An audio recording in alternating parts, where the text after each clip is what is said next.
After weeks and weeks of fighting, 3 Israeli hostages were just shot and killed, not by Hamas, but by the IDF. This is a terrible tragedy, and we're going to break down all the details that we have for you so far here on the show today. What exactly happened? I'm Ben, and this is the Israel Guys.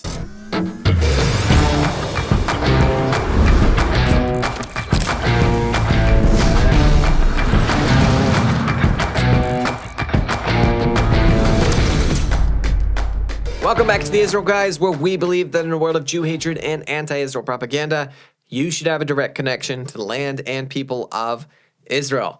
Guys, we ask you once again to please subscribe to our YouTube channel here if you have not already, and follow us on our other social media platforms. We love engaging with you on those other platforms. So the IDF continues to pound Hamas every single day in Gaza. They're destroying more and more tunnels underneath Gaza. They are capturing Hamas fighters by the hundreds. A lot of them are surrendering. There's videos out of these guys surrendering by the hundreds, coming out of tunnels, coming out of all kinds of infrastructure, being loaded into trucks, taken back to Israeli prisons.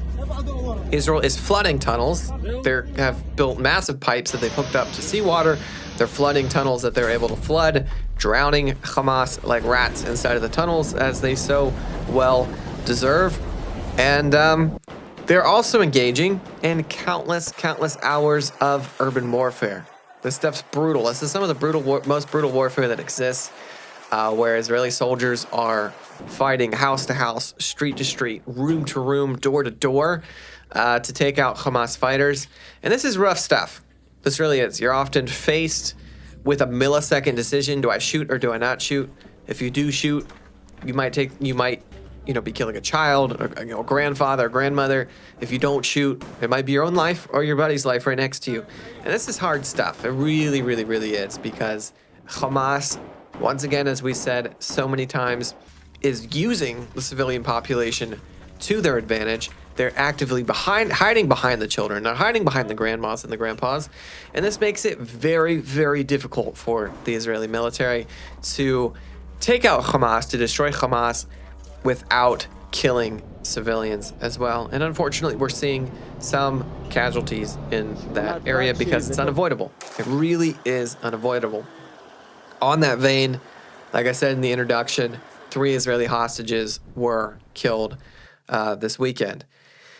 It's an awful thing. The nation of Israel is grieving because, obviously, you have hostages who have been in captivity for a very, very, very long time.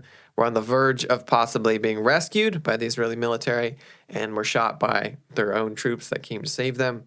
It's unimaginable. It's very, very difficult to process. Our hearts go out to the families as they grieve, and the whole nation is grieving. There's no other way to slice that. The whole nation is grieving that this happened.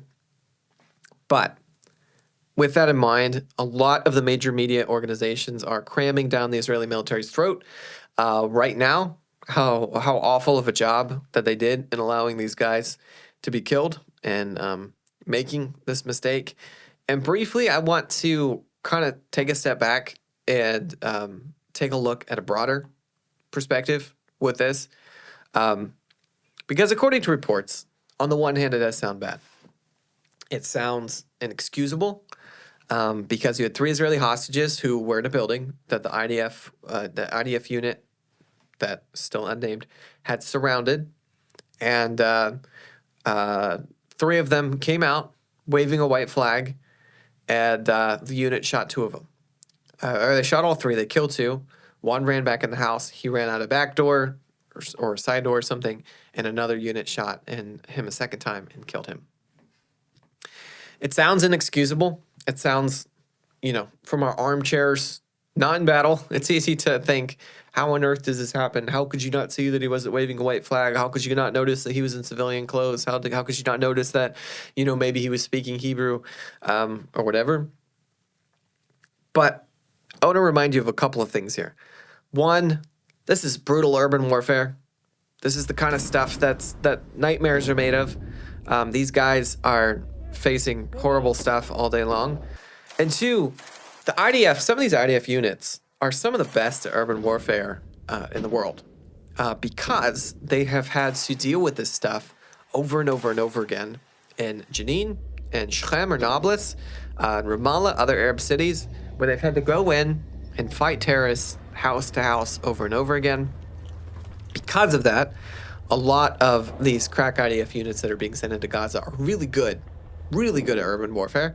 And also, Israel's invested a lot of research and development into developing better urban warfare soldiers, not only in equipment, but in training and tactics and these types of things. So keep that in mind. These aren't noobs that are being sent off the street or just basic enlistment guys being sent into Gaza. These guys really know what they're doing, meaning the odds are this was not a clear situation. This is not nearly as cut and dry or as clear as it sounds to us who are reading a Fox News article.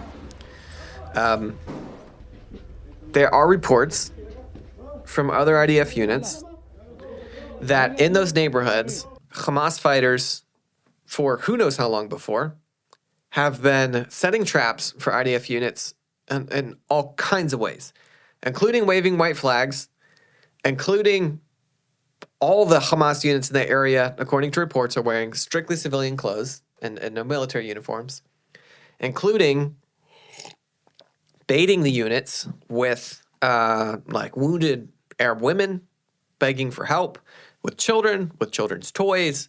The list goes on and on. Meaning it's not implausible that Hamas had baited Israeli units before with the promise of rescuing hostages. In fact, it's very, very plausible that had happened before with the track record that Hamas has shown, that this is not the first time these guys have come up against Israeli hostages, or quote-unquote Israeli hostages, that were, in fact, Hamas fighters, coming out waving a white flag, speaking Hebrew, whatever. These Hamas guys aren't stupid. They've been fighting this urban warfare stuff for a very long time, and they're also animals. There's no rules for them. There's no sense of decency, sense of honor. They hide behind a lot of cowardice. And with these types of traps, like I said, it's not implausible. It's actually very probable that they had baited IDF units with this exact type scenario before, and more than likely multiple times. I'm sure this type of information will come out later in the investigations, but I would not be surprised at all if this were the case. And in most of these situations, when they baited an IDF unit with one of these tactics, they ambushed them with another Hamas squad from another perspective, or blew up an IED and killed Israelis. So just keep that in mind. These are very, very well-trained soldiers, and they made a mistake here. They made an awful mistake that they're going to have to live with for the rest of their lives. But try to have some grace. This is horrible stuff. This is a horrible thing to have to take on. And when you have to make life or death decisions in a millisecond, you get it wrong. You do. It's part of warfare. It's just a part of life, part of warfare. And honestly, unless we're God, there's no other way. There's no other way to do something like this. Unless you go in and bomb all of Gaza, which Israel is a decent country and they're not willing to do, even though it seems like most of the world thinks that they do. In just a second, we're going to get into Israel's efforts and trying to make a deal to release more hostages. But first, 304,901. That's how many words there are in the Hebrew Bible. That's a lot of words. And what if I told you that by just knowing 75 core Hebrew words, you could start adding new meaning to the way you understand the Bible? Embark on a transformative journey with 75 Hebrew words you need to understand the Bible. Discover the profound wisdom of the scriptures like never before. This beautifully crafted coffee table-sized book reveals some of the essence of the Hebrew Bible, explaining the meaning of 75 pivotal Hebrew words. With each word comes a deep dive essay, connections to related terms, and information accessible only through the original language. Experience the scriptures in the purest form with translated and transliterated verses in the full biblical context. Perfect for gifting, discussion, and personal reflection. This book is not just a read, it's an experience that has the potential to transform your Bible study. Secure your copy today and deepen your connection to God and the scriptures. Visit the link below to order 75 Hebrew words today. So the Israeli government continues to make a strong effort to get more hostages released, because door-to-door fighting, as we saw in this last situation, it's not great. The odds of getting the rest of the hostages back at this point are, I'd say, fairly slim. Because the way Israel's very frustrated by their lack of ability to locate the hostages, but this is a needle in a haystack. It really is, because Hamas is so blended with the civilian population. We've seen instances of the hostages that were released, of stories that they told where they were locked in attics by teachers, by families. Hamas basically divided a lot of these hostages up, dispersed them into the civilian population all over Gaza. Gaza is one of the most densely populated places in the world, and there's very little difference between Hamas and the civilian population. They work hand in glove together. And so because of that, it's very difficult. It's almost impossible for Israel to actually locate the hostages, even though they're doing their best to try. And so some sort of deal with Hamas seems to be their best shot at getting some of them back. Although the argument is very active inside and outside of Israel as to whether negotiating with Hamas at all is a good idea, and on any account as to whether it'd be best to leave, hostages in the hands of God, and just do their best to destroy these animals that are Hamas, to keep this from happening again in the future.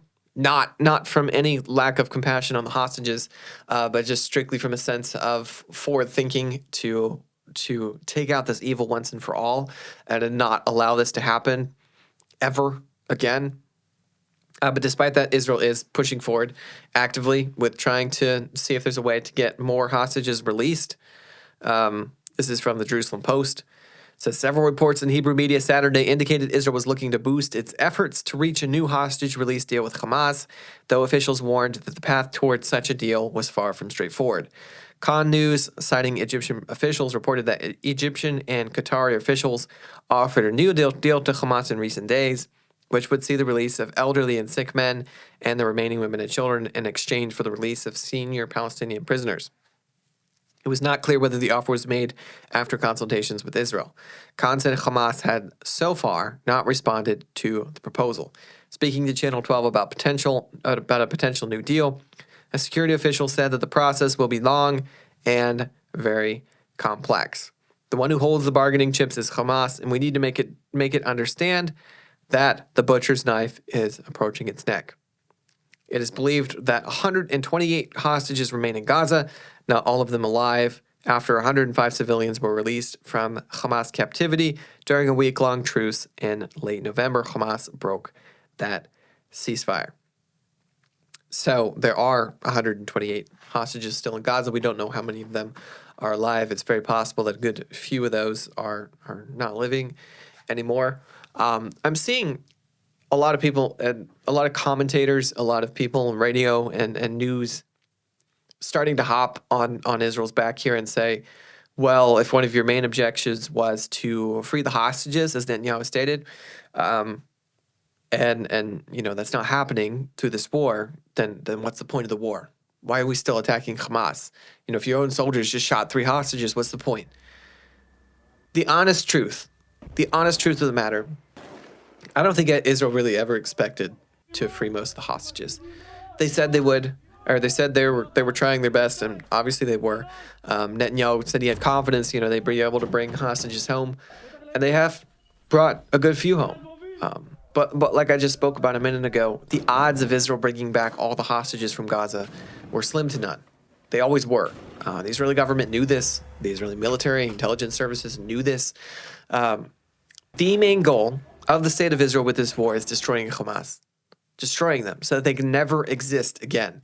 They've been very clear about this, and they continue to be very clear about this. And thank God Israel is sticking to its guns, regardless of the pressure that they get from the international community. And Israel, you have our support. Many of us here in the nations, you have our support. Take out Hamas once and for all. We will continue to pray for these hostages to be released. The Israeli military will do everything they can to make that happen. But like I said, the odds, unless a miracle happens, the odds of every single one of them returning are fairly slim. The main concern for Israel is to destroy these animals, the animal organization that is Hamas, to destroy them once and for all, so that something like this can never happen again. That's their goal. So we will continue to pray for God to work a miracle on behalf of these hostages. And in the meantime, Israel destroy Hamas. Don't forget to subscribe and get the conversation going down below. As always, tune out the fake news and tune into what is actually happening here in the land of Israel. We'll be back every day, Monday through Friday, with your direct connection to the land and people of Israel.